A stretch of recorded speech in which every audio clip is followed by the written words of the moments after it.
Welcome back everybody to another in my aviation history series, and today we'll be looking at another one of the RCAF units. This is episode 21 in my history on the RCAF, and today we're going to be looking at 418 Squadron. Now, from its start in World War II as Canada's highest scoring unit in World War II to today as it's leading the integration of the brand new CC-295 Kingfisher, 418 has had a varied and very interesting career. Now, before we get too far into this, as always, my name is Sean, and this is Sean's Aviation.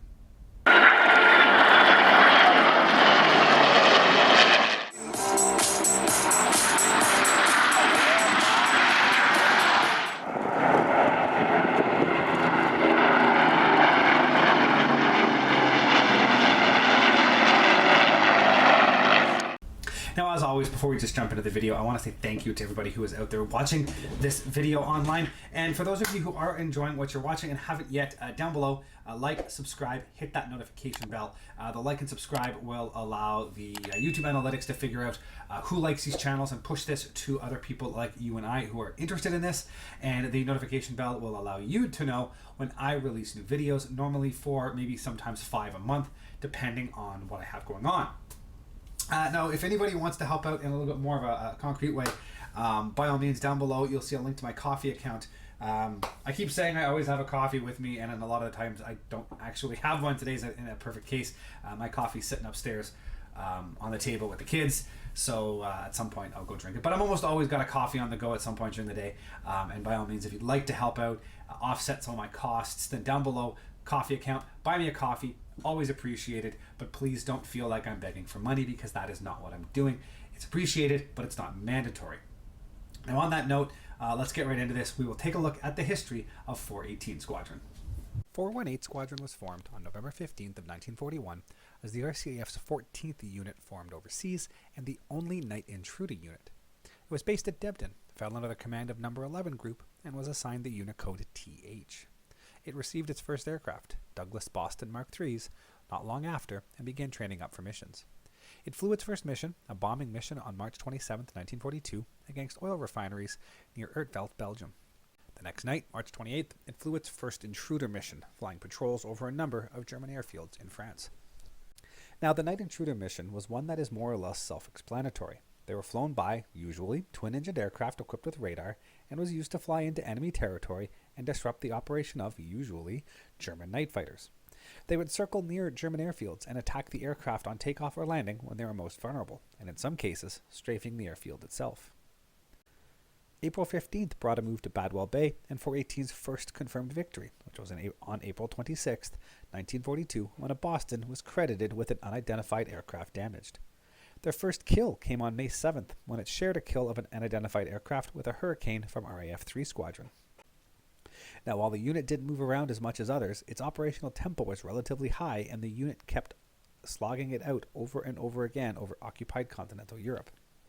On March 15th of 1943, the unit moved to Ford, and around this time, they replaced their Bostons with Mosquito Mark IIs, the first night fighter variant of the Mosquito developed. They stayed at Ford until April 7, 1944, when they moved to Holmesley, and this brought about a quick flurry of base relocations. July 14th brought a move to Hearn, July 29th to Middle Wallop, and August 28th to Hunston.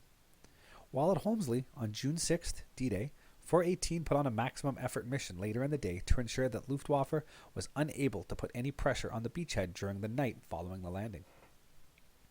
Not too long after D-Day, on June 13th, the Germans started launching V-1 flying bombs against England, and 418 Squadron with their Mosquitoes became a frontline defense against them and slowly racked up an exceptional total of V-1 kills. In November of 1944, the unit was selected to move over to the 2nd Tactical Air Force and started working on close air support as well as night intruder and V-1 killer missions, and relocated to Hartford Bridge. They also began flying Ranger missions, ones in which they were free roaming looking for enemy assets rather than being assigned a specific target or patrol area. With this move, they fell under the command of No. 2 Bomber Group and re-equipped with the Mosquito Mark VI, a true fighter bomber version, equipped with 4 303s and 4 20mm cannons in the nose, and could carry bombs in the rear of the bomb bay and on underwing racks. On March 15th of 1945, the unit finally relocated across the continent and was based at B71 Koksijde, Belgium, and on April 26th, they moved to B80 Volkel, Netherlands. The unit flew its last mission on May 3rd of 1945 when it performed a battlefield reconnaissance flight. The unit then disbanded on September 7th, 1945, while still based at Volkel, Netherlands. During World War II, the unit flew 3,492 sorties, including 402 specifically on V-1 interception patrols, and flew 11,248 operational hours. They were credited with an amazing 178 aircraft destroyed, 73 of those on the ground, and 9 probable, with 103 damaged.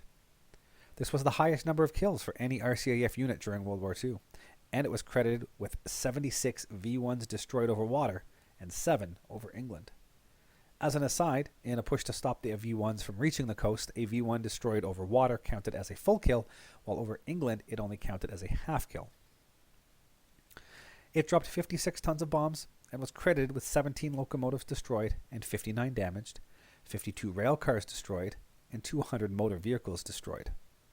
The unit lost 59 aircraft, with 94 aircrew either killed or presumed dead, 27 missing, 14 POWs, and 8 evading capture.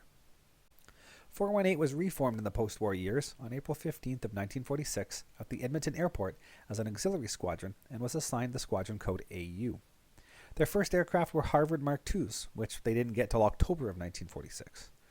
On January 1st of 1947, it was assigned as a light bomber squadron, and they received their first Mitchell bombers. In April of 1948, they received a number of expediter aircraft, which were used for crew training and general duties. Now, in 1941, for reasons I can't figure out, the unit code was changed from AU to HO.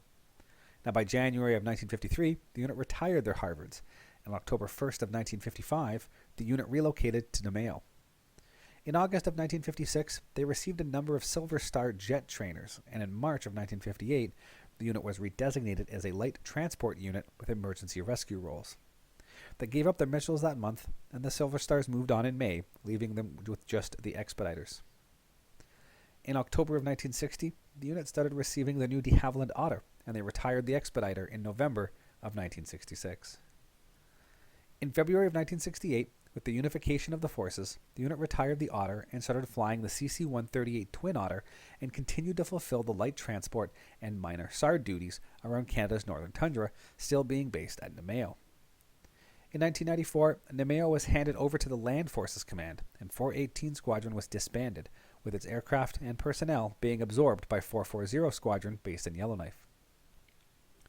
This wasn't the end of 418, though, as it stood back up on March 13, 2019 at CFB Comox as the Search and Rescue Operational Training Unit for the newly acquired CC-295 Kingfisher fixed-wing search and rescue platform.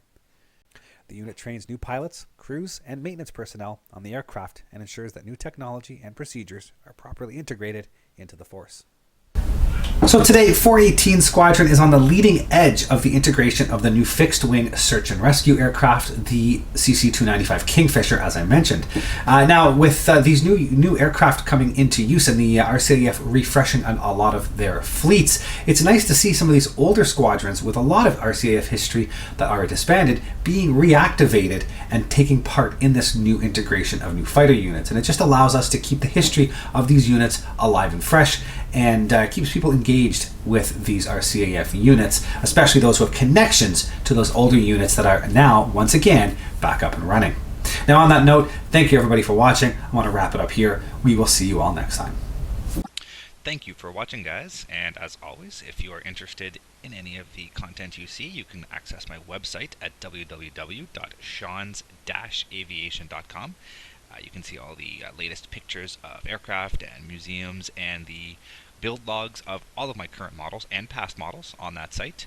And if you're interested in any of this content, please click the subscribe button here on YouTube to follow more. Thank you very much, and see you guys next time.